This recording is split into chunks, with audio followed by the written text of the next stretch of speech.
Hey team, welcome back to the channel. I'm Frank Cho and I've got a special guest with me today. This is Madison Cho. And today we've got a great topic for you that is really interesting for kids, a question that probably comes up a lot. What is a bank? Alright, so without any further ado, let's jump right into it.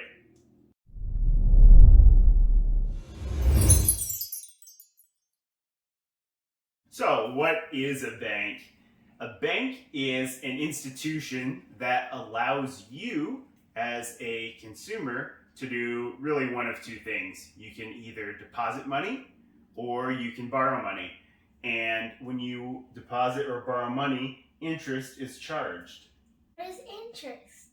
So interest is the amount that either grows on an amount that you have put into the bank or an amount that is charged to you when you borrow money from the bank. So the way that the bank works is when you deposit money, they will give you a certain percentage back. That's the interest to keep the money there. If you borrow money from the bank, then you pay the bank the interest because they're letting you use their money. The way a bank makes money is they pay less in interest than what they charge out to a customer. So let's get out the whiteboard here and I'll do a few quick examples of what this really means. Can you think of a few banks you might see on the street? Chase, Bank of America, Wells Fargo. That's really all. Those are some big banks, right? Those are the ones that you see all the time as you're driving around. You see them on the stock market being publicly traded. So those are really big banking institutions that do a lot of different things. So a bank can let you deposit money there in a savings account that earns interest. You can put money in your checking account, which lets you access it quickly to pay bills. And you can also get a credit card or a car loan or a mortgage at a bank. But it really all falls into the two classes, either depositing or borrowing.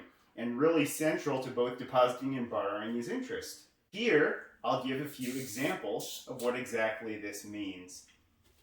So, when we're thinking about interest, there is a certain way that we'll calculate it. And we're just going to look at interest from a basic standpoint.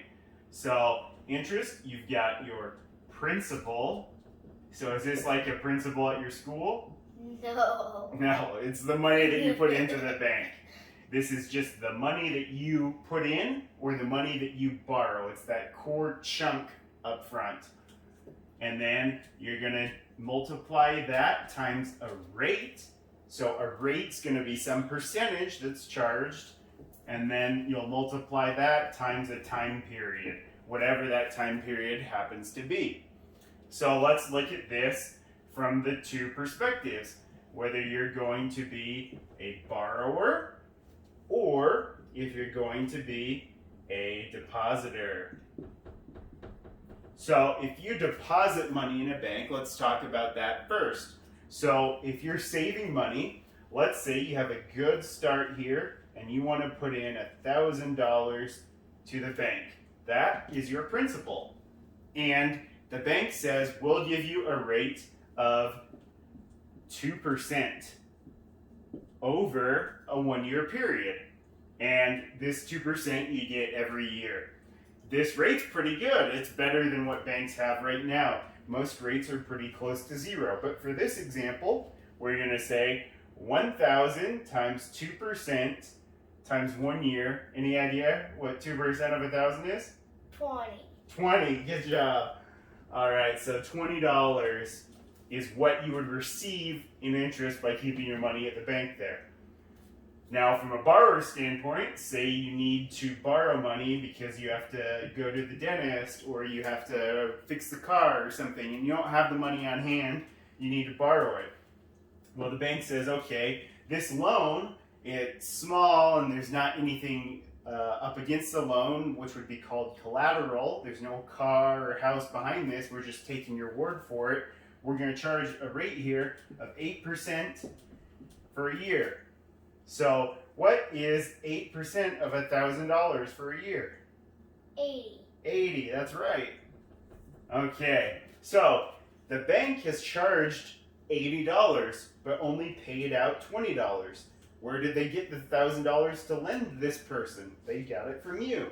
The bank keeps a certain amount in the bank, but then they also lend money out. And so the way the bank makes their money is just like this. So if we take a look here, the bank received $80 and then they paid out $20 and that leaves $60. That's the bank's profit.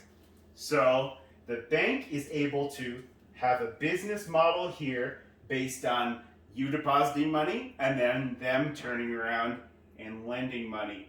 So a bank is a really important part of your financial life because there's certain things that are really important that you need to save up for. What's something you might want to save up for?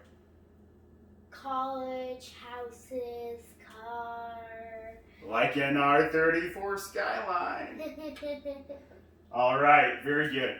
And what are some things that you might have to borrow money for? Anything you can think of? House. A house. A house is a big one, right? Because how much do you think a house might cost? Like 3,000 to $1 million.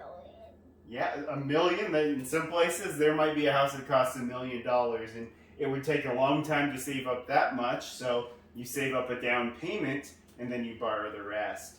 So really good examples there. And you can understand when you look at these numbers how with a bank, they make money at a big scale. That's why these big banks can be successful. Because what you do is you take this and you add zeros on the end. So if someone borrows $1 million for a house, then they'd pay $80,000 if the rate was this high, which again, they're not that high right now.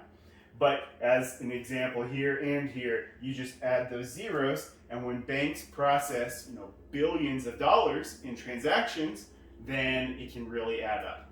So hopefully this was informative and helped you understand what a bank does a little bit better. Make sure to like and subscribe for more content on finance. Leave some comments in the video here below so we know what to talk about next time. See you then.